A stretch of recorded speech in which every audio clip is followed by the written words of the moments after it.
হে রাসূল তোমাকে বলি আমি কেমন করে, হে রাসূল তোমাকে বলি আমি কেমন করে। হাজারো ব্যথা বেদনার পরে ফিরে আসনি তুমি আপন ঘরে। দিনের আলো তুমি ছড়িয়ে দিতে চলে গেলে মদিনায় মক্কা ছেড়ে। হে রাসূল তোমাকে বলি আমি কেমন করে, হে রাসূল তোমাকে বলি আমি কেমন করে। খেয়ে না খেয়ে দিন প্রচারের কাজে নিজেকে দিয়েছ বিলিয়ে। তায়েফের কাফিরেরা চিনল না আলো, দুষ্ট ছেলেদের পিছু দিল লেলিয়ে। খেয়ে না খেয়ে দিন প্রচারের কাজে নিজেকে দিয়েছ বিলিয়ে। তায়েফের কাফিরেরা চিনল না আলো, দুষ্ট ছেলেদের পিছু দিল লেলিয়ে। পাথরের আঘাতে ক্ষত বিক্ষত হয়ে সারা শরীর থেকে রক্ত ঝরে। হে রাসূল তোমাকে বলি আমি কেমন করে, হে রাসূল তোমাকে বলি আমি কেমন করে। হেরার গুহায় তোমারি ধ্যান, আসমান থেকে নামে আল কোরআন। বাংলো সবার বল তোমারই ওপরে, আসলো কোরআনের ছায়া তলে। খালিদ ওমর আলী আবু বকর ইসলামী ঝান্ডা নিল যে তোলে। আল আমিন তুমি ছিলে যে সদা সকল মানুষের তরে। হে রাসূল তোমাকে বলি আমি কেমন করে, হে রাসূল তোমাকে বলি আমি কেমন করে। সমস্ত প্রশংসা গোটা বিশ্বজাহানের একচ্ছত্র অধিপতি রাজাদিরাজ শাহেনশাহ আল্লাহ রাব্বুল ইজ্জত ওয়াল জালালের। আমরা সেই মহান মুনিবের দরবারে শুকরগুজার হচ্ছি, শুকরিয়া আদায় করছি, প্রশংসা করছি, যিনি আমাদেরকে তার রাসূলের জীবনী সংক্রান্ত কিছু আলোচনা করার এবং শুনবার তৌফিক এনায়েত করেছেন। সেজন্য আমরা সেই বিশ্ব প্রতিপালকের বিশ্ব দরবারে কালিমাতুশ শুকর আদায় করছি। সকলে পড়ছি আলহামদুলিল্লাহ। লক্ষ কোটি দরুদ ও সালাম সর্বযুগের সর্বশ্রেষ্ঠ মহামানব, যিনি ইনসানের নবী, সকল নবীদের নবী, সরওয়ারে কায়নাত, বিশ্বনন্দিত বিশ্বনবী জনাবে মুহাম্মদুর রাসূলুল্লাহ সাল্লাল্লাহু আলাইহি ওয়াসাল্লামের প্রতি।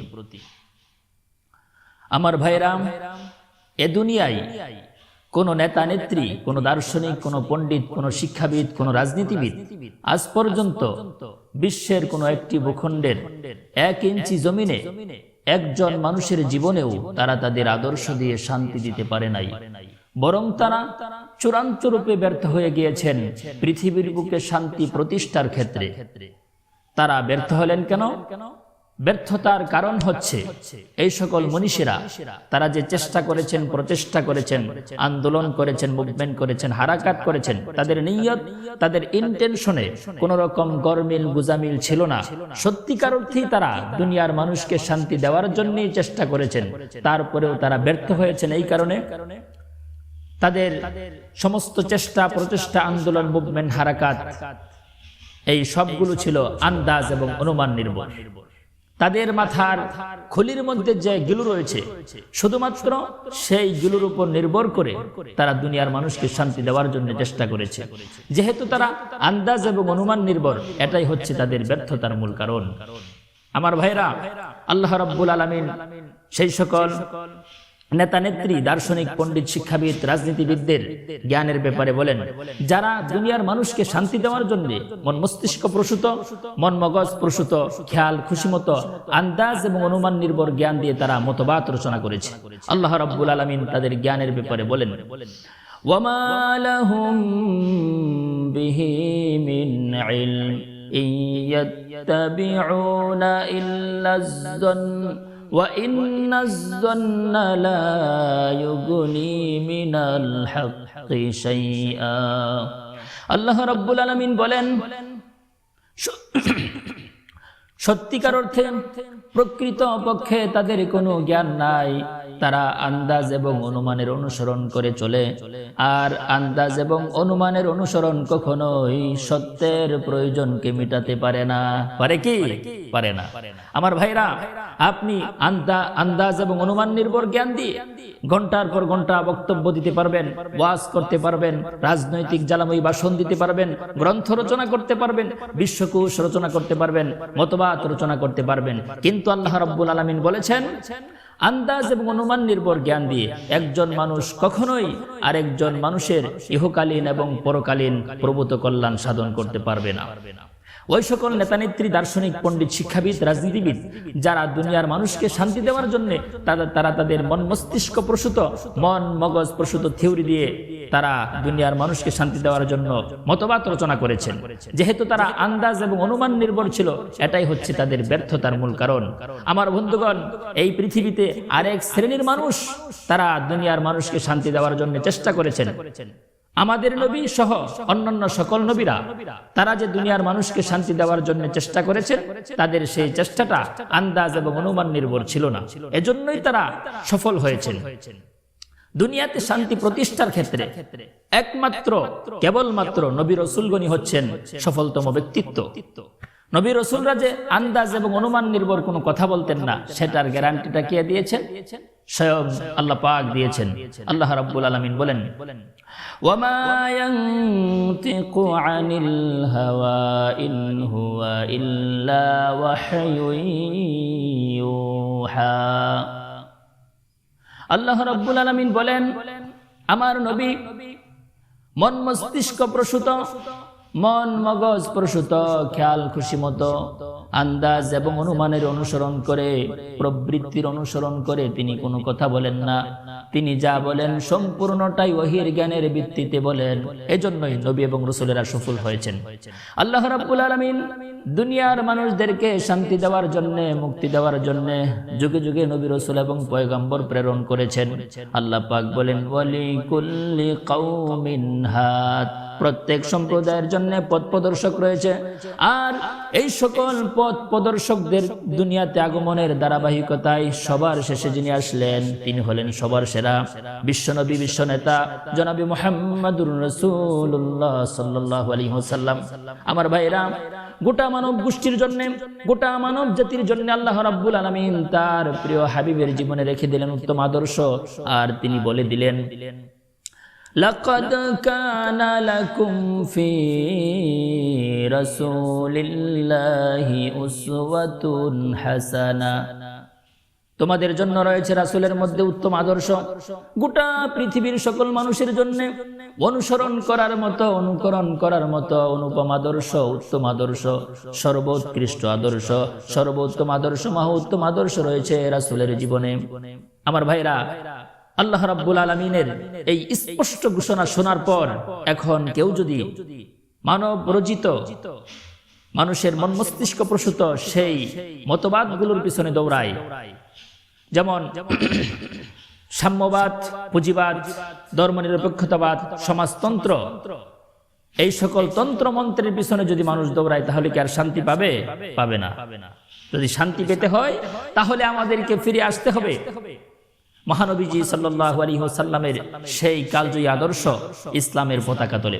আমার বন্ধুগণ, আমরা অনুকরণ করব সেই মহামানবের, যার মান মর্যাদা শুধু এই কুল কায়নাতের মধ্যে সীমাবদ্ধ নয়, যার মান মর্যাদা এই আকাশ, জমিন, গ্রহ, নক্ষত্র, গ্যালাক্সি, তারকা পেরিয়ে আল্লাহর আরশে আজিম পর্যন্ত পৌঁছে গেছে। সুবহানাল্লাহি ওয়া বিহামদিহি।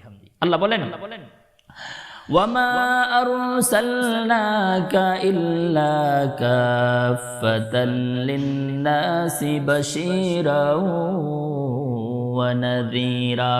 নবী, আমি আপনাকে সমগ্র মানুষের জন্য, সমস্ত মানুষের জন্য সুসংবাদদাতা এবং ভীতি প্রদর্শনকারী হিসাবে প্রেরণ করেছি।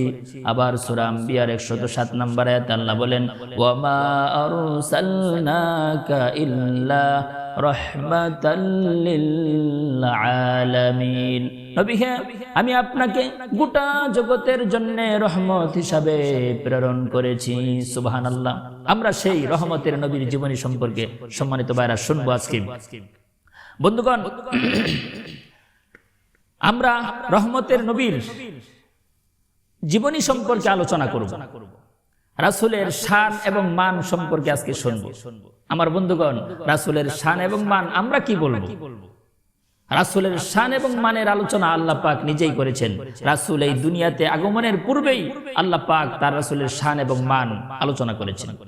সম্মানিত ভাইরা, এই পৃথিবীতে যত মানুষ রয়েছে, সকল মানুষের রূহগুলো আল্লাহ পাক একই দিনে একই টাইমে সৃষ্টি করেছেন। সৃষ্টি করার পর সংরক্ষণ করেছেন। সংরক্ষণ করার জন্য আলাদা একটা জগৎ বানালেন, আলমে রূহ, রূহের জগৎ, আলামুল আরওয়াহ, রূহের জগৎ। এরপরে রূহের জগতের মধ্যে দুইটা কনফারেন্স করলেন, একটা জেনারেল সাধারণ, আর একটা হলো ভিআইপি।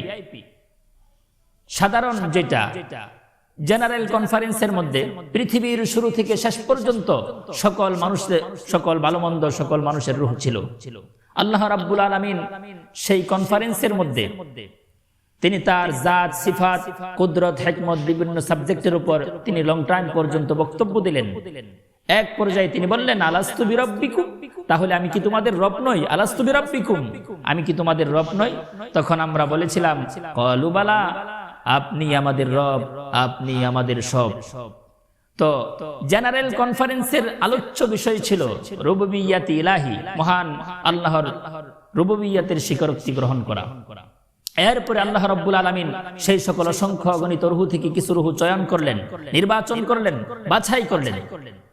সেই বাছাইকৃত রূহগুলোকে আবার আলাদা আরেকটা গ্যালারিতে ঢুকালেন। সেই গ্যালারিতে আবার ভিআইপি পাবে, ভিআইপিদেরকে নিয়ে আলাদা কনফারেন্স করলেন। সেই কনফারেন্সের আলোচ্য বিষয় ছিল মহানবীজি সাল্লাল্লাহু আলাইহি ওয়াসাল্লামের রিসালাতের স্বীকৃতি গ্রহণ করা, রাসূলের রিসালাতের স্বীকৃতি গ্রহণ করা। আল্লাহ পাক সেই কথাগুলো বলছেন, ওয়া ইযা খাযাল্লাহু মিসাকান নাবিয়্যিন, স্মরণ করুন সেই সময়ের কথা যখন আল্লাহ রাব্বুল আলামিন নবীদের থেকে অঙ্গীকার গ্রহণ করেছিলেন, স্বীকারোক্তি নিয়েছিলেন।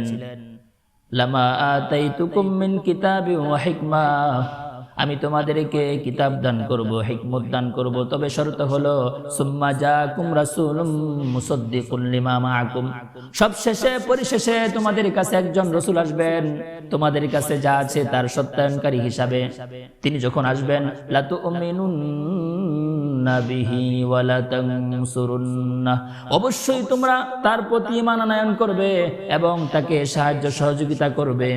এই কথা বলার পর আল্লাহ পাক বলছেন, ক্বালা আকরারতুম, তোমরা কি স্বীকারোক্তি দিলে, ওয়া আখাযতুম আলা যালিকুম ইসরি, এবং এই ব্যাপারে আমার অঙ্গীকার তোমরা কি গ্রহণ করলে?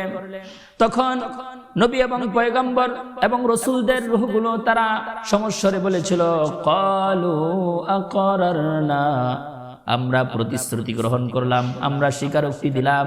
আল্লাহ বললেন, ক্বালা ফাশহাদু, তোমরা সাক্ষী থেকে যাও, ইন্নী মাআকুম মিনাশ শাহিদিন, আমিও তোমাদের সঙ্গে সাক্ষী থাকলাম। আমার বন্ধুগণ, তো রাসূলের শান এবং মানের আলোচনা আল্লাহ পাক বহু আগেই করেছেন। আমার ভাইরা, একটা হলো রাসূলের অস্তিত্ব, আর একটা রাসূলের ক্যারিয়ার। একটা হলো রাসূলের জন্ম, আর একটা রাসূলের জীবন। রাসূলের অস্তিত্বটা একটা সুগন্ধি, সুবহানাল্লাহ। আমেনার গর্ভে আসতে দেরি, কিন্তু আমেনার দেহ থেকে সুগন্ধি বের হতে দেরি হয় নাই। আমেনা যখন ঘর থেকে বের হতো তখন চতুর্দিক সুঘ্রাণে বিমোহিত হয়ে যেত।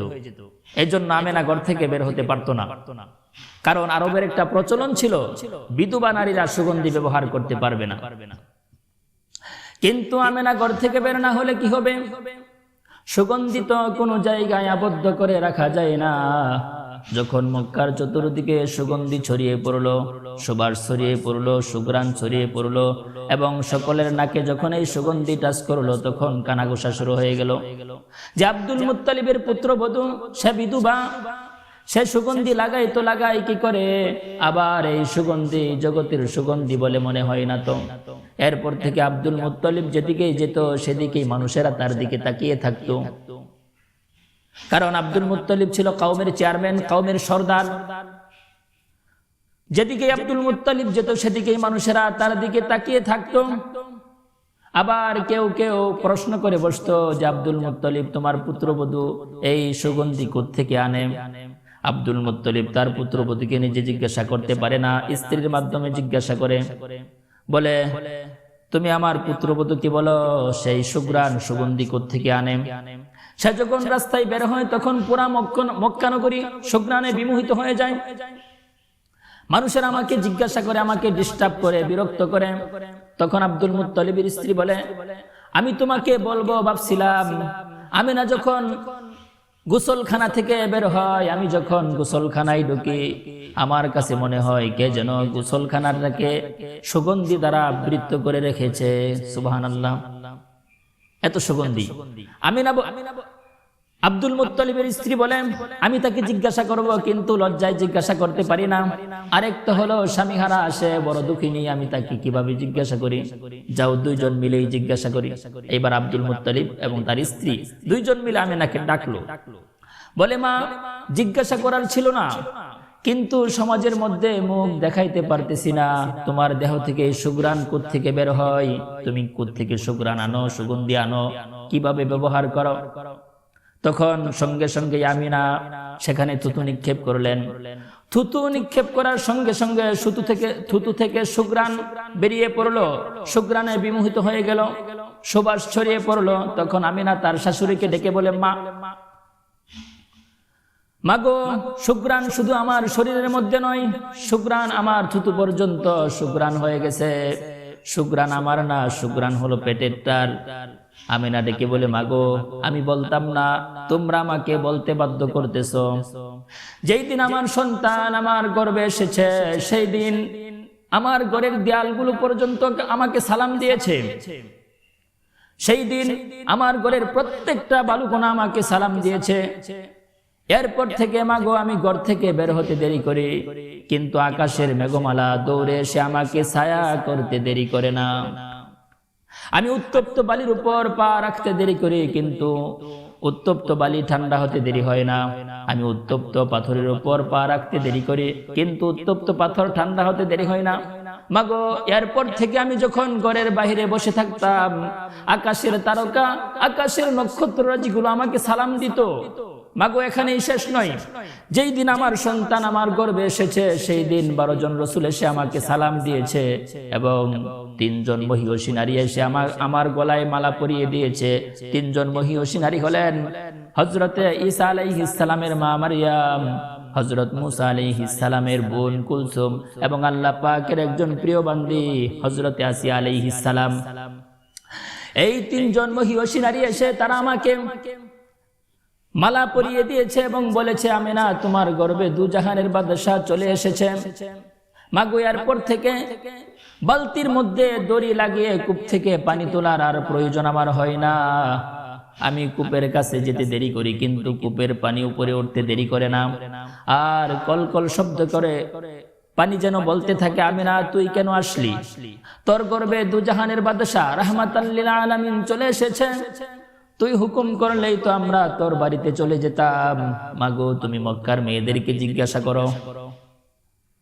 তারা আমার হাতে ধরে পায়ে ধরে বলে, আমিনা, তুই এখান থেকে যাইস না, তুই চলে গেলে কূপের পানি নিচে চলে যায়, আমাদেরকে আবার কষ্ট করে তুলতে হয়। তুই একটু ওয়েট কর, আমরা আমাদের বর্তনগুলো ভরে নেই, তোরটাও ভরে দেব, প্রয়োজনে তোর পানি তোর বাড়ি পর্যন্ত পৌঁছে দেব। আমার ভাইরা, যেই দিন রাসূল দুনিয়ার জমিনে পদার্পণ করবেন, যেই দিন রাসূল দুনিয়াতে আগমন করবেন, মায়ের গর্ভ থেকে ভূমিষ্ঠ হবেন, সেই দিন আব্দুর রহমান ইবনে আউফ রাদিয়াল্লাহু তাআলা আনহুর মা ছিলেন দায়ী ব্যক্তি। আব্দুর রহমান ইবনে আউফের মা বলে, আমার হাতে মক্কা নগরের শত শত ছেলে মেয়ে হয়েছে, কিন্তু এই সন্তান যখন দুনিয়াতে আসতেছিল সে চতুর্দিক বিমোহিত করে, সুঘ্রাণে বিমোহিত করে আসতেছিল, এবং এই সন্তানের এই বাচ্চার গায়ে কোনো ময়লা ছিল না, পরিচ্ছন্ন পরিপাটি ছিল। কে যেন তার মায়ের পেটের ভিতরে এই বাচ্চার নাভিটা কেটে দিয়েছে, কে যেন তার মায়ের পেটের ভিতরে এই বাচ্চার খতনা করিয়ে দিয়েছে। আমরা অবাক হলাম, ভাবতে লাগলাম এটা কেমন বাচ্চা। এরপরে চাদরের উপর রাখলাম আমরা, চাদরের উপর রাখতে দেরি হলো, ডান দিক হয়ে কাত হয়ে উঠে বসে সিজদা করতে দেরি করে নাই শিশুনবী। সিজদা থেকে উঠে দীর্ঘ টাইম, লং টাইম পর্যন্ত সিজদা করে, সিজদা থেকে উঠে যখন আত্তাহিয়াতুর সূরাতে বসে শাহাদাত আঙ্গুলি উপরের দিকে উঠালো, মা আমিনা বলে তানাওয়ারাতিদ দুনিয়া কুল্লা। শিশু নবী যখন শাহাদাত আঙ্গুলি উপরের দিকে উঠালো, আমার কাছে মনে হলো যেন গোটা দুনিয়াটা আলোকিত হয়ে গেছে। এরপরে মা আমিনা বলে আমার সন্তান স্বাভাবিক অবস্থায় শুয়ে পড়লো। এরপরে আমি আমার সন্তানকে কোলে নিলাম। কোলে নেওয়ার পর আমি দেখতে পেলাম আমার ঘরের দুইটা চাল দুই দিকে সাইড হয়ে গেল, মাঝখানে ফাঁকা হয়ে গেল। আমার ঘরের মধ্যে কুয়াশা ঢুকতেছে। এমন সময় কে যেন অদৃশ্য থেকে ডেকে বলে গাইবু হাযাত তিফল, এই সন্তানকে গায়েব করে ফেলো এবং তাকে গোটা দুনিয়া ঘুরিয়ে নিয়ে আসো, যাতে করে কেউ বলতে না পারে যে আমরা তাকে চিনি না, যাতে করে তার চেহারা দেখে, তার রূপ দেখে তাকে চেনা যায়, যাতে করে তার নাম শুনে তাকে চেনা যায়, যাতে করে তার গুণাবলী শুনে, গুণাবলী দেখে তাকে চেনা যায়। গায়েব করা হলো। এরপরে উপর থেকে আওয়াজ এলো আরিদু আলাইহি কুল্লা রুহানি, সমস্ত রুহানি জগতের জিনিস এই বাচ্চার সিনার মধ্যে ভরে দাও। মিনাল জিন্নি ওয়াল ইনসি ওয়াল মালাইকাতি ওয়াল ওয়াহশি ওয়াত তাইর, মানুষ, জিন, ফেরেশতা, চতুষ্পদ প্রাণী, এমনকি পাখির বালুগুন্টা পর্যন্ত এই বাচ্চার সিনাই ভরে দাও। এরপরে আওয়াজ এলো 20 জন নবীর 20টা গুণ এই বাচ্চার সিনার মধ্যে ভরে দাও। বলা হলো নবী তো 20 জন নয়, নবী হলো 1.25 লক্ষ এবং রসুল হলো 312 জন। আল্লাহ পাক বললেন ওয়াগুরিকুহু ফি জামি'i আখলাকিন নবিয়্যিন, সমস্ত নবী এবং রসুলদের আখলাকের মধ্যে এই বাচ্চাকে ডুবিয়ে দাও। ডুবিয়ে দেওয়া হলো। এরপরে আমিনার কোলে সন্তানকে দেওয়া হলো, শিশু নবীকে দেওয়া হলো। আমার বন্ধুগণ, বিশ্ব নবীর জন্মের পরে একজন ইহুদি পণ্ডিত পাশ দিয়ে যাচ্ছিলেন, নজর করে তাকিয়ে দেখে আন্নান নুজুমা ওয়াল আশজারা কদ মানাত, আকাশের সকল তারকাগুলো, সকল নক্ষত্রগুলো একটা ঘরের দিকে ঝুঁকে আছে, সকল বৃক্ষরাজিগুলো একটা ঘরের দিকে ঝুঁকে আছে। ইহুদি পণ্ডিতের আর বুঝতে বাকি রইল না যে এটা সাধারণ কোনো ঘর নয়, দেখার জন্য চলে গেল। গিয়ে দেখে পৃথিবীর সর্বশ্রেষ্ঠ মানুষ, আল্লাহ পাকের শ্রেষ্ঠ মেহমান দুনিয়াতে চলে এসেছে। চাঁদের মতো ফুটফুটে চেহারা, গোলাপের মতো ফুটফুটে চেহারা ইহুদি পণ্ডিত দেখতেছিল। হঠাৎ করে নজর করে তাকিয়ে দেখে রাসূলের দুই কাঁধের মাঝখানে কাজিরিল হাজালা, দুই কাঁধের মাঝখানে মোহরে নবুয়ত দেখা যায়। মোহরে নবুয়ত দেখার পর ইহুদি পণ্ডিত সেন্সলেস হয়ে, বেহুশ হয়ে পড়ে যায়। যখন তার হুশে আসলো, যখন তার জ্ঞান ফিরলো, তখন লোকেরা জিজ্ঞাসা করলো তুমি বেহুশ হলে কেন? তখন সে বলল আজ থেকে সকল ধর্মের ডঙ্কা শেষ হয়ে গেল, আজ থেকে সকল ধর্মের জারি জুরি শেষ হয়ে গেল। বিশ্বনবীজি জনাবি মুহাম্মদুর রাসূলুল্লাহ সাল্লাল্লাহু আলাইহি ওয়াসাল্লাম দুনিয়ার জমিনে পদার্পণ করেছেন। আমি তার সম্মান এবং ইজ্জতের কথা ভেবে নিজেকে ঠিক রাখতে পারি নাই। আমার ভাইরা, এই ছিল নবীর জীবন, এই ছিল নবীর জন্ম। সম্মানিত ভাইরা, ঐতিহাসিকদের বর্ণনা অনুযায়ী বিশ্বনবীজির জন্মটা হয়েছিল 20 এপ্রিল অথবা 22 এপ্রিল 571 খ্রিস্টাব্দে। 12 রবিউল আউয়াল সোমবার দিন শবে সাদিকের সময়। সেই হিসাবে আজ থেকে 1453 বছর পূর্বে রাসূল এই পৃথিবীতে এসেছিলেন। রাসূলের জন্মের ব্যাপারে 4টি বর্ণনা পাওয়া যায়, 4 থেকে 5টি। রবিউল আউয়ালের 2, 8, 9, 10, 12 তারিখে রাসূল দুনিয়াতে এসেছেন। আমার ভাইরা, সূর্য উদিত হওয়ার পূর্বক্ষণে যেমন শবে সাদিকের দিগন্ত বিস্তৃত আলোক রশ্মি এবং রক্তিম আভা যেমন বিশ্বজগৎকে সূর্যোদয় হওয়ার সুসংবাদ দেয়, ঠিক তদ্রূপ নবুয়তের সূর্য উদয় হওয়ার সময় যখন ঘনিয়ে আসলো, তখন পৃথিবীর দিক দিগন্তে এমন অনেক ঘটনা ঘটতে লাগলো যা বিশ্বনবীর আগমনকে বোঝায়, যা বিশ্বনবীর আগমনী বার্তা বহন করছিল। নবীজি যেই দিন পৃথিবীতে আগমন করেছেন সেই দিন পারস্যের রাজপ্রাসাদে ভূমিকম্প শুরু হয়েছিল, যার কারণে প্রাসাদের 14টি গম্বুজ ভেঙে পড়ে যায় এবং পারস্যের সেই খরস্রোতা সাওয়া সাগর হঠাৎ শুকিয়ে গেল এবং অগ্নি উপাসকদের সেই আগুন হঠাৎ করে নির্বাপিত হয়ে গেল, যে আগুনটা 1000 বছর ধরে জ্বলছিল। আমার ভাইরা, অগ্নি উপাসকরা একটা আগুন প্রজ্বলিত করেছিল, যেই আগুনটা জ্বালানোর পর থেকে 1000 বছরের মধ্যে নিবে নাই, কিন্তু যেই দিন রাসূল দুনিয়াতে আগমন করেছেন সেই দিন হঠাৎ করে সেই আগুনটা নিভে গেল। আমার বন্ধুগণ, রাসূলের জন্মকালীন এই সমস্ত আশ্চর্য ঘটনা, এটা মূলত অগ্নি পূজা, মূর্তি পূজা এবং সকল গুমরাহির পরিসমাপ্তির ঘোষণা। আমার ভাইরা, মূলত রাসূল আমাদেরকে এসেছেন আমাদেরকে আল্লাহর জান্নাতে নিয়ে যাওয়ার জন্য। আল্লাহর রাসূল দুনিয়াতে এসেছেন আল্লাহর বান্দাদেরকে আল্লাহর জান্নাতের পথ দেখাবার জন্য। রাসূল হাদিস শরীফের মধ্যে বলেছেন, মান আহাব্বা সুন্নতি ফাকাদ আহাব্বানি ওয়া মান আহাব্বানি কানা মাই ফিল জান্নাহ। যে ব্যক্তি আমার সুন্নতকে মহব্বত করলো, অর্থাৎ যে ব্যক্তি আমার সুন্নতের অনুকরণ করলো, সে যেন আমি নবীকেই মহব্বত করলো, আর যে ব্যক্তি আমি নবীকে মহব্বত করলো সে আমার সাথে জান্নাতে থাকবে। সুবহানাল্লাহ। আল্লাহ পাক নিজেও তো বলেছেন, কুল ইন কুনতুম তুহিব্বুনাল্লাহ ফাত্তাবিউনি ইউহিব্বুকুমুল্লাহ ওয়া ইয়াগফির লাকুম যুনুবাকুম ওয়াল্লাহু গফুরুর রহিম। আল্লাহ বলেন, নবী আপনি বলে দিন, হে দুনিয়ার মানুষ, তোমরা যদি আল্লাহকে মহব্বত করতে চাও, আল্লাহকে ভালোবাসতে চাও, তাহলে নবী আমি নবীকে অনুকরণ করো। যদি তোমরা আমাকে অনুকরণ করো, আল্লাহ তোমাদেরকে ভালোবাসবেন এবং তোমাদের জিন্দেগীর সকল অপরাধগুলো ক্ষমা করে দিবেন। সুবহানাল্লাহ। আমার বন্ধুগণ, ফুলের মধ্যে যেমন সুঘ্রাণ নিহিত থাকে, সুঘ্রাণ লুকায়িত থাকে, ঠিক তদ্রূপ রাসূলের অনুকরণ, রাসূলের আনুগত্যের মধ্যে আল্লাহর ভালোবাসা নিহিত, আল্লাহর ভালোবাসা লুকায়িত। যে যত বেশি রাসূলের ভালোবাসা, রাসূলের অনুকরণ করবে, সে তত বেশি আল্লাহর মহব্বতের মধ্যে ঢুকে পড়বে। সুবহানাল্লাহ। আমার বন্ধুগণ, মানুষ ভালো কি না মন্দ, মানুষের মন ভালো কি না মন্দ, সেটা বোঝা যায় কি দেখলে? তার চেহারা দেখলে। কারণ চেহারা হচ্ছে মনের আয়না। আপনি খুশি হন অথবা বেজার হন, চেহারায় এর একটা রিফ্লেকশন, এর একটা প্রতিফলন করবে। যেমন করে মানুষের মন ভালো কিনা খারাপ এটা বোঝা যায় তার চেহারা দেখলে, ঠিক তদ্রূপ মানুষটা ভালো কিনা খারাপ এটা বোঝা যায় তার চারিত্রিক গুণাবলী দেখলে। রাসূলের চারিত্রিক গুণাবলী দেখলেই বোঝা যায় তিনি হলেন মহামানব। সুবহানাল্লাহ। আল্লাহ পাক তার চরিত্রের প্রশংসা করে কোরআনে কারীমের মধ্যে বিভিন্ন জায়গায় বলেছেন, প্রশংসা করেছেন, নবীকে আমি আপনাকে একটা মহান চরিত্র দান করেছি। রাসূলের একবার হযরতে সাহাবায়ে কেরাম মা আয়েশাকে বললেন, ওগো আম্মা জান আয়েশা রাদিয়াল্লাহু তাআলা আনহা, আপনি আমাদেরকে বলে দিন রাসূলের চরিত্রটা কেমন ছিল। পাল্টা প্রশ্ন করলেন মা আয়েশা, বললেন, আফাতাকরাউনাল কুরআন, হে সাহাবায়ে কেরাম তোমরা কি কোরআন পড়ো নাই? গোটা কোরআনে থিওরিক্যালি যা বলা আছে, নবীজির জীবনে প্র্যাকটিক্যালি তা দেখানো আছে। সুবহানাল্লাহ।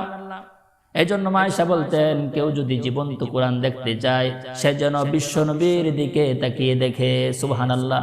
কাআন্নাহু কুরআনুন হাই, যেন একটি জীবন্ত কোরআন ছিলেন নবীজি। সম্মানিত ভাইরা, আমরা রাসূলের জীবনী শুনলাম, জীবনী শুনলেই হবে না, আমাদেরকে রাসূলের জীবন থেকে শিক্ষা গ্রহণ করতে হবে। আমরা যেন আমাদের ব্যক্তি জীবন, পারিবারিক জীবন, সামাজিক জীবন, রাষ্ট্রীয় জীবন, আন্তর্জাতিক জীবন সহ আমাদের জীবনের প্রত্যেকটা পদক্ষেপে মহানবীজি সাল্লাল্লাহু আলাইহি ওয়াসাল্লামের সুন্নতের অনুকরণ করতে পারি, সুন্নতকে ফলো করতে পারি, সেই তৌফিক আল্লাহ পাক যেন আমাদেরকে দান করেন। আমিন। ওয়া আখিরু দাওয়ানা আনিল হামদুলিল্লাহি রাব্বিল আলামিন। আসসালামু আলাইকুম ওয়া রাহমাতুল্লাহ।